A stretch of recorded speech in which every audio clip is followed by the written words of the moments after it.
Hello everyone, how are you? I am Neeraj Tiwari. Welcome to YouTube listeners, viewers and subscribers. Guys, कैसे हैं आप सब? मैं आशा करता हूँ आप सब स्वस्थ हैं, खूब मस्त हैं और आप सब अपनी तैयारी टीजीटी आर्ट पे व्यस्त हैं ना आप लोग? व्यस्त रहिएगा मित्रों, व्यस्तता भी ज़रूरी है। आप टीजीटी में व्यस्त हैं या केबीएस में व्यस्त हैं या एनवीएस में व्यस्त हैं, नवोदय विद्यालय संगठन या एलटी ग्रेड की मुख्य परीक्षा में व्यस्त रहिएगा। आज जो टॉपिक हम लेकर के आए हैं, ये टॉपिक है भारतीय चित्रकला के षडंग। 2022 की भर्ती परीक्षा में भी आपसे षडंग से क्वेश्चंस बना था। अभी आप देखिएगा कौन सा लाइन से षडंग से क्वेश्चंस बना था और षडंग की उपयोगिता कितनी है कला में। तो आप किसी भी भर्ती परीक्षा की तैयारी कर रहे हो, आप लेखपाल पढ़ रहे हो या यूपीपीसीएस पढ़ रहे हो या आरओ पढ़ रहे हो या यूपीएसआई पढ़ रहे हो, यूपीपी पढ़ रहे हो, क्वेश्चन यहाँ से बनता है। वात्स्यायन का कामसूत्र कितने कलाओं का उल्लेख है, तो सभी के लिए है। ठीक है, आइए क्लास पे चलते हैं। वात्स्यायन द्वारा रचित कामसूत्र में 64 कलाओं का वर्णन है, जिसमें चौथे स्थान यानी आलेख्यम चित्रकला का वर्णन है। कामसूत्र के प्रथम अधिकरण के तीसरे अध्याय में 11वीं शताब्दी में यशोधर पंडित ने जयमंगला नाम से टीका लिखा है, जिसमें अंगों का उल्लेख किया गया है और इसमें 6 अंगों की बात की गई है। 6 अंग कौन से हैं? रूप भेदा प्रमाणानि भाव लावण्य योजनम सदृश्य वर्णिका भंगम इति चित्र षडांगकम। रूप भेद प्रमाण भाव लावण्य योजना सदृश्य और वर्णिका भंग, यही आपके 6 अंग बताए जाते हैं। किसमें टीका आया मित्रों? जयमंगला नाम से टीका आया। कौन निकाला? यशोधर पंडित निकाले। कब निकाले मित्रों? 11वीं सदी में निकाले। आप जानते हैं आलेख्यम के बारे में बात हुई। कामसूत्र में 64 कलाओं का वर्णन है। कामसूत्र के राइटर कौन है? वात्स्यायन है। इतनी बात समझ में आई थी कल भी। आगे रूप भेद की बात करते हैं मित्रों। तो जैसे रूप भेद शब्द आता है, तुरंत दृष्टि का ज्ञान या फिर आकृतियों में भिन्नता जो है वो रूप भेद हो जाता है। प्रमाण की बात करते हैं, माप तोल या आकृतियों का ठीक ठाक जो ज्ञान है वो प्रमाण में आता है। भाव की हम बात करते हैं, आकृतियों में दर्शकों को चित्रकार के हृदय की भावना दिखाई दे या फिर आंतरिक भावना की जो है अभिव्यक्ति हो जाए, ये भाव के हिस्से में आता है। लावण्य योजना की हम बात करते हैं तो कलात्मक तथा सौंदर्य का समावेश या बाह्य सौंदर्य या रूप परिमिति की बात होती है, तो वो फाइनली आपके लावण्य योजना में आ जाता है। सदृश्य की बात करते हैं तो आकृति में समानता जो है वो सदृश्यता के अंतर्गत आती है। और जो वर्णिका भंग होता है मित्रों, वर्णिका भंग नाना वर्णों के सम्मिलित भंगिमा को जो है वर्णिका भंग कहते हैं। चित्रकला का सबसे कठिन साधना जो है ये वर्णिका भंग ही बताया जाता है। इसमें विभिन्न प्रकार के रंगों का समावेश करते हैं, विभिन्न प्रकार के रंगों को आपस में मिलाने का प्रयास करते हैं, किसके साथ कौन सा रंग उचित बैठता है ये चेक किया जाता है, तो ये वर्णिका भंग होता है। आगे बढ़ें तो कहा जाता है भारतीय चित्रकला के षडांग के प्रमुख तत्व हैं। यशोधर पंडित की कृति जो है जयमंगला है। जयमंगला में 6 अंगों का उल्लेख किया गया। अभी 6 अंगों की बात हमने रूप भेदा प्रमाणानि भाव लावण्य योजनम सदृश्य वर्णिका भंगम इति षडांगम में किया है मित्रों। तो वही 6 अंग होते हैं। जैसे रूप भेद की अगर बात करते हैं मित्रों, तो रूप भेद क्या है? रूप भेद की अगर बात करते हैं तो रूप भेद के द्वारा आत्मा और चक्षु द्वारा रूप की पहचान होती है। उस प्राचीन ग्रंथ का नाम जयमंगला है, जिसमें भारतीय कला के 6 अंगों का उल्लेख किया गया है। रूप भेद के द्वारा रूपों के बाहरी भेदों का जो है वो अध्ययन किया जाता है। कामसूत्र ग्रंथ के टीकाकार यशोधर पंडित जी हैं और रूप भेद के द्वारा आकृति की भिन्नता और दृष्टि का ज्ञान जो है वो प्रकट होता है। ये रूप भेद के द्वारा ही संभव है। तो आकृतियों में भिन्नता या दृष्टि का जो ज्ञान होता है ये किससे संभव हो पाता है? ये रूप भेद से संभव हो पाता है, आलेख्य का पहला अंग जो है। आगे बढ़ें। रूप भेद के बाद हम प्रमाण की बात करेंगे मित्रों। प्रमाण आप जानते हैं रूप भेदा प्रमाणानि, ये दूसरा खंड होता है। आकृतियों का ठीक ठाक जो अनुपात है वो प्रमाण कहलाता है। प्रमाण के द्वारा वस्तु का ब्यौरा प्रकट किया जाता है। लंबाई क्या है, चौड़ाई क्या है, मोटाई क्या है, ऊंचाई क्या है, इन सब के बारे में पता चल जाता है। अनुपात, लंबाई, चौड़ाई, शारीरिक रचना का माप प्रमाण के अंतर्गत ही आता है, ऐसा बताया जाता है। कला आचार्यों ने प्रमाण की दृष्टि से 5 रूप बताए थे।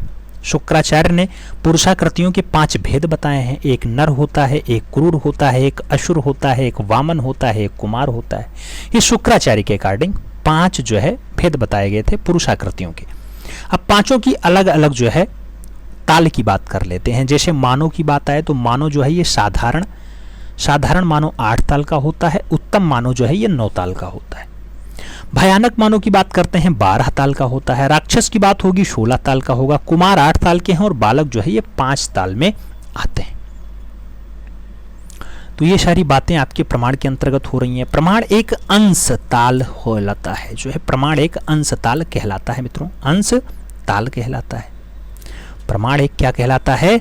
अंश ताल कहलाता है मित्रों। आगे बढ़ें तो प्रमाण में ही एक तरह 12 अंगुल होता है। तो प्रमाण में एक ताल 12 अंगुल का होता है। आपसे पूछा जाए एक ताल में कितने अंगुल हैं, तो प्रमाण में एक ताल में 12 अंगुल होते हैं। भारतीय कला मनीषियों ने मानव शरीर को 7.5 भागों में बांटा है। कितने भागों में? 7 सही 1/2 भागों में बांटा है। किसने बांटा? कला मनीषियों के द्वारा बांटा गया।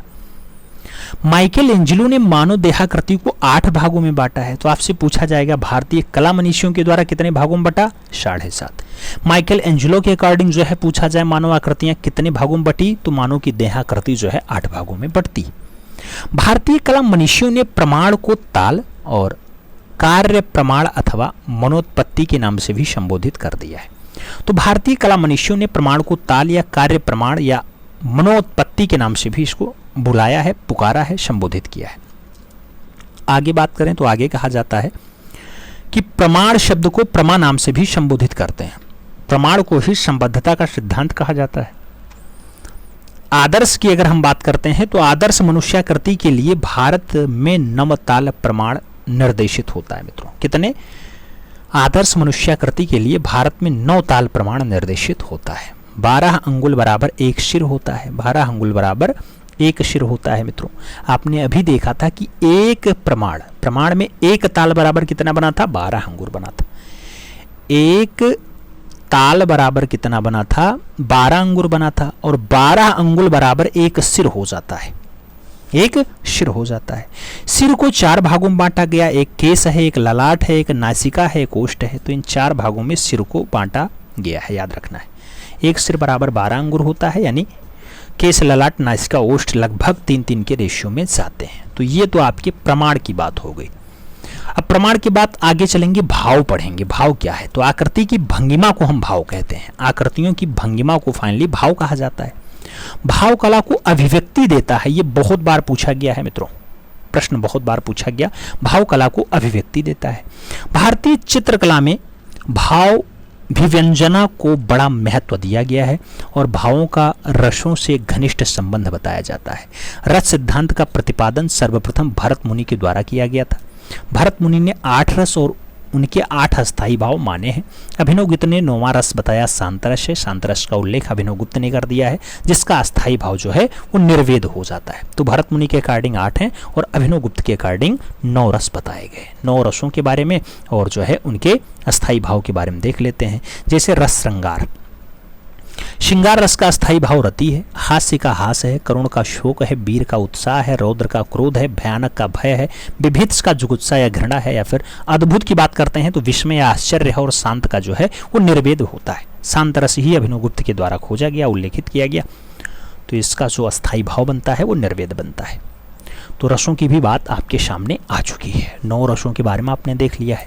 अब और आगे बढ़े मित्रों तो आगे क्या कहा जाता है? भाव किसी वस्तु के सौंदर्य को देखने के लिए सहायक होता है मित्रों। क्या होता है? वस्तु के सौंदर्य को देखने में सहायक होता है। चित्रसूत्र में कहा गया है कि घरों में श्रृंगार, हास्य तथा शांत रसों के चित्र रखने चाहिए मित्रों। घरों में श्रृंगार, हास्य और शांत रसों के चित्र जो है रखने चाहिए, ऐसा चित्रसूत्र में कहा गया। राजभवन और देवालय में सभी रसों के चित्र रखे जा सकते हैं। राजभवन हो या फिर देवालय हो, वहाँ पे सभी रसों के चित्र मिल जाएंगे, सभी रखना चाहिए। श्रृंगार, हास्य, करुण, वीर, रौद्र, भयानक, विभीत्स, अद्भुत, शांत, सभी रसों के चित्र मिल सकते हैं वहाँ पे। विभाव के 2 भेद होते हैं। विभाव के 2 भेद हैं, आलंबन और उद्दीपन। अनुभाव के 3 भेद होते हैं मित्रों, कायिक, मानसिक और सात्विक। संचारी भावों की संख्या 33 है। आपसे पूछा गया प्रश्न है ये, तो संचारी भावों की संख्या 33 याद रखना है। अनुभाव के 3 भेद होते हैं मित्रों, 3 प्रकार होते हैं। और विभाव के 2 भेद होते हैं, आलंबन और उद्दीपन। ये बात भी आप याद रखना। तो ये तो बात भाव की हो गई। अब आगे बढ़ें और लामड़ी योजना की बात भी कर लेते हैं। लामड़ी योजना मित्रों कहा जाता है चित्र में सौंदर्य की दृष्टि हेतु लामड़ी योजना की जाती है। तो सौंदर्य की दृष्टि हेतु लामड़ी योजना की जाती है। रूप कुमार ने उज्ज्वल नीलमणि नामक ग्रंथ में कहा है कि जिस प्रकार हथेली पर रखे मोती को हिलाने से उसके अभ्यंतर से तरलता निकलती प्रतीत होती है, उसी प्रकार अंगों में लावण्यता जो है वो झलकती है। ये तो रूप कुमार के अकॉर्डिंग है। लावण्य योजना का जो अर्थ होता है ये रूप का सौंदर्य अर्थात बाह्य सौंदर्य होता है। ये आपका लावण्य योजना बताया जाता है। लावण्य योजना के द्वारा सुंदरता प्रकट होती है मित्रों, याद रखना है, सुंदरता प्रकट होती है लावण्य योजना के द्वारा। तो ये आपकी लावण्य योजना हो गई। अब आगे बढ़ते हैं मित्रों और सदृश्य की बात करते हैं। 5वां खंड होता है सदृश्य। सदृश्य की अगर बात करते हैं तो सदृश्य का अर्थ होता है आकृति में समानता, सादृश्य, समान समान। किसी मूल वस्तु, पदार्थ या भाव के साथ उसकी प्रतिकृति की समानता को हम सदृश्यता कहते हैं। चित्र सूत्र में सदृश्य को चित्र की प्रधान वस्तु माना गया है मित्रों। चित्र सूत्र में सदृश्य को चित्र की सबसे प्रधान वस्तु माना गया और कहा जाता है कि प्रसन्न नेत्र को खंजन पक्षी के समान बताया गया है। प्रसन्न नेत्र को खंजन पक्षी के समान बताया गया। स्थिर मुख को जो है अंडाकृति के समान दिखाया गया है। और आगे बढ़ते हैं तो विद्वानों या विद्व चित्र की आकृति में दर्पण के प्रतिबिंब के समान जो है वो सदृश्य होता है। कैसा होता है? दर्पण के प्रतिबिंब के समान सदृश्य होता है, ऐसा बताया गया विद्व चित्र में। अंतिम भाग जो सबसे मजबूत है वो वर्णिका भंग है मित्रों। वर्णिका भंग को चित्रकला का सबसे कठिन साधना माना गया, सबसे कठिन साधना। नाना वर्णों को इस सम्मिलित भंगिमा को वर्णिका भंग कहते हैं। चित्र रचना की सामग्री व रंगों का निर्माण, मिश्रण के नियम और चित्रण में प्रयुक्त होने वाली सामग्री का जो प्रयोग है वही आपका वर्णिका भंग कहलाता है। प्रमुख रूप से 5 प्रकार के वर्णों का प्रयोग विष्णु धर्मोत्तर पुराण के चित्र सूत्र में किया गया। वो 5 कौन कौन से हैं? लाल, पीला, सफेद, नीला और काला।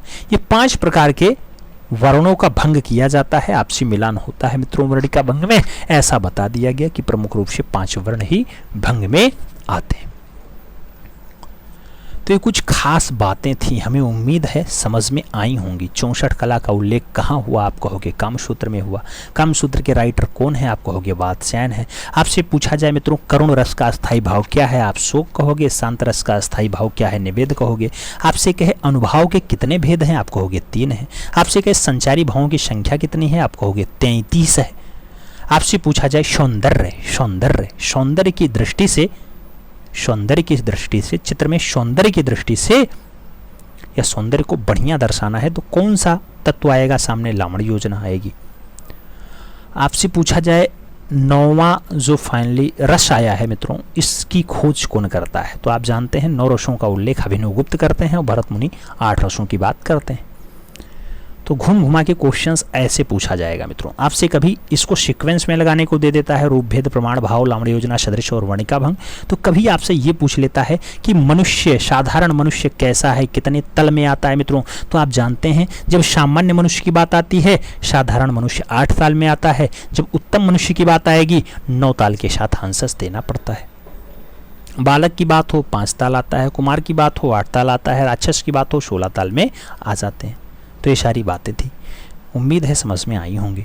रिवीजन भी आपके समझ में आया होगा। मिलते हैं क्षण में, तब तक के लिए दिल से सल्यूट। जय हिंद।